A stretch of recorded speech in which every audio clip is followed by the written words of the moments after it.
word looking up is definitely not. As a rider, I never copied anybody's style. You respect. The word respect is what you need to say. If he was riding a horse that had an outstanding chance than I was, I would totally respect that. Okay. If you ask me, did I look up to his riding? I looked up to nobody. I had my own style. The difference between, I think with Dennis was, you know, unfortunately was a heavyweight jockey. So he battled with his weight a lot, and I think he spent more time in the sauna than what he did actually out the sauna. So that's a big negative, and you know. But I mean, you know, he was quite strong in the finisher.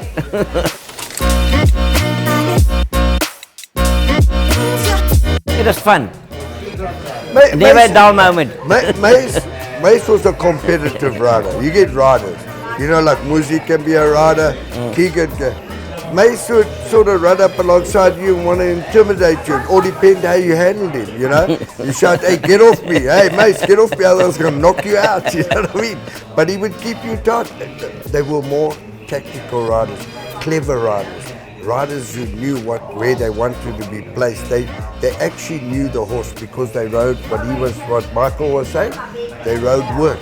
He rode work. He knew that horse backwards. And I agree with Dennis just said there. You don't see that so much anymore, do you, Dennis? You can't say, oh well, the jockey won the race today. Yes. Hey, those days you could say, or you say to your agent, did you see what Mr. Mac did to so and so in the race? Go get the ride on the horse that kid rode or something. You would put him in a pocket. And he would go past the post holding tight. How many times did you were sitting on a horse and you thought the pace was too slow, or it came into the straight and he skipped away by 3 lengths and you win by half a length? If he sat on it, would have got beat. Yeah. Tactical riding. Yeah.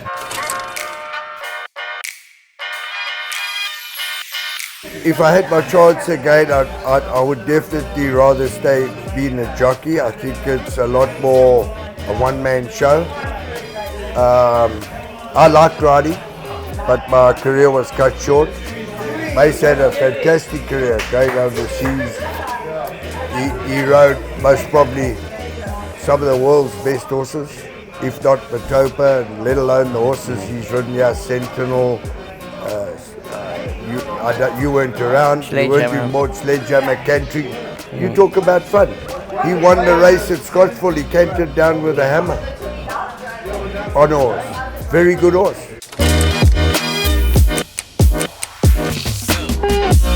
I think the jockeys today, compared to yesterday, if you look at the jockeys that went into the parade ring or went into the jockey room, as we said, Muis Roberts, Garth Puller, Gerald Turner, you could take all your colours and just throw it in there, and anyone that picked it up, you'd be happy with them. Yeah, you would be happy with it. To put in yours, you know. Yeah. So you know, I don't know. You know, they sort of trying to remodel a jockey, but you know, I don't care where you go back in time. The only thing that's changed over the years, in my eyes, I started my apprenticeship in '68, and what I've seen all over the world is probably the different styles has changed a little bit, but everything is still the same from '68 when I started until now. But now they seem to take their foot off the petrol a bit, and you know, now you're like prima donnas walking around. You don't ride work. First string, second string, they're not at work anymore, and now you got to put them in races. And you know, I do take note when I got another rider on my horse, when they come back, some of them blow harder than the horse.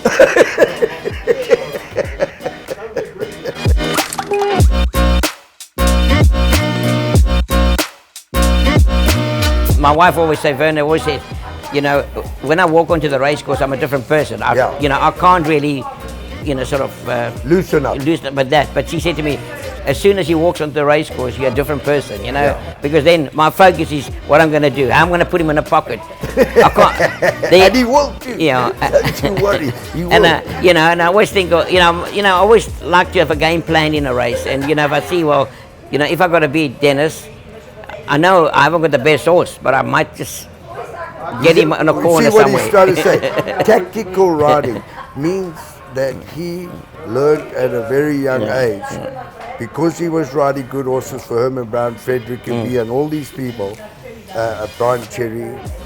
even a man that Momentum did him, Herman Brown, was right behind you. Yeah, Bob from day one. Whitehead, Yeah. you big friend of yours, Bob Whitehead. I can remember he only had Cherry. 18 horses. Brian Cherry, a big man. So he had a lot of people who focused him and gave him the chance, and when he got the chance, he took it.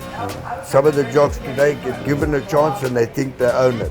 Yeah, but also remember, they put me in pockets as well when I was a kid, and I used to come back and I was just thinking to myself, bloody wait, I'm going to wait for you, you know, and these things, you know, and I learned quickly, be careful, and I knew like Johnny McCready, he was so cunning, that's why I had so much respect to him when he, you know, in South Africa as a jockey, you know, he'll actually run off the fence for you, and you think he'll creep in a length closer, but he wants you to come in there because then he knows he got you.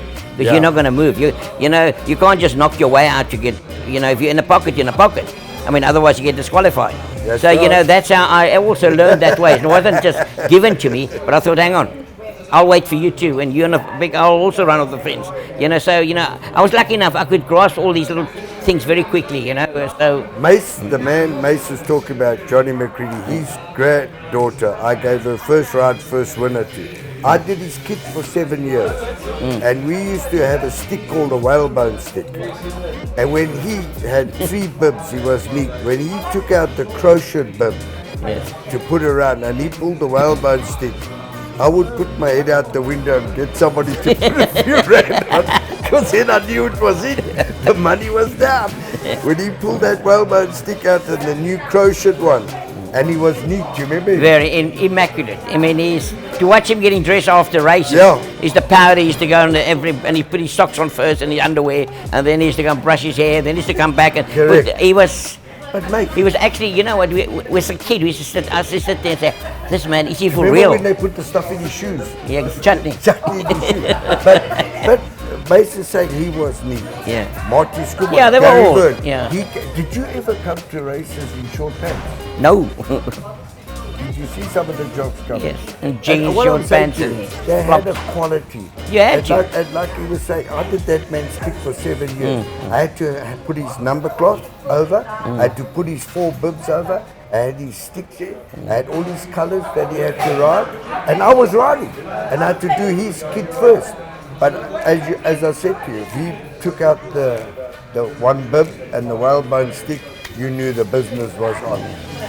I'm not kidding you. You know, the jocks, these older jocks used to come there and they used to put their towels down, and you as your kid boy, he would show you once how to do it. You put his bib there, his breeches there, his socks, That's right. his underwear there, That's right. then you would run.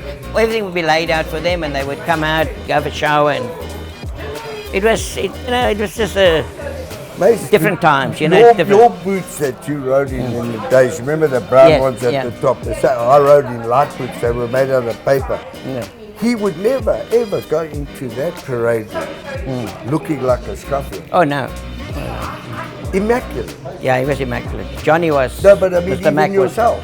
Yeah, Your fit, you had your to, yeah. fitting. Yeah, you're proud of yourself. Yeah, your fittings and your gear. I mean, that was, you know, it was you. You know, remember, you know, the one thing I trying to explain to jockeys, the kids, you're a one-man show. That's it.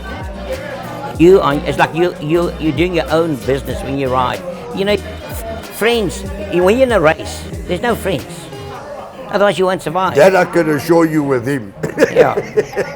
And you know, and if you do well, you're going to go to the top. But if you're just going to be one of the run-of-the-mill, pull off of this one and let this one do this, people watches you, and you're out there like, on show. So and the racing trainers and owners, they can quickly pick it up. No, this is not. There's no skill really. He's just going around as a passenger. You know what I mean? And what that's makes what it's all about. When he was riding from a young age, he became well known and riding horses as an apprentice, top races. When we first started off, they only paid first place. Yes, in the big years. In the beginning, they didn't pay you the second or third place. So when he rode for Brian Cherry, Frederick Abbey, Herman Brown, and even if he rode for the smaller trainer, and Joy Joseph wasn't a smaller trainer, he won on Master Polly, Sentinel. The one horse he won on 130 races. They say 29 and a half because he dead eaten. There's no dead eat, he won. He won 30 races. I think he won 21 Group 1. 19 and a half I won it. Well, again, he's 20, yeah. Yeah, 20. No, he won 20. Well, he was called the Iron Horse. Yeah. And just the other day, 4 years ago, I threw away his blinkers.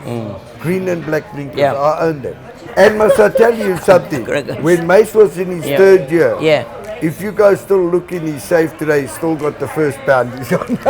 He's joking. I'm joking.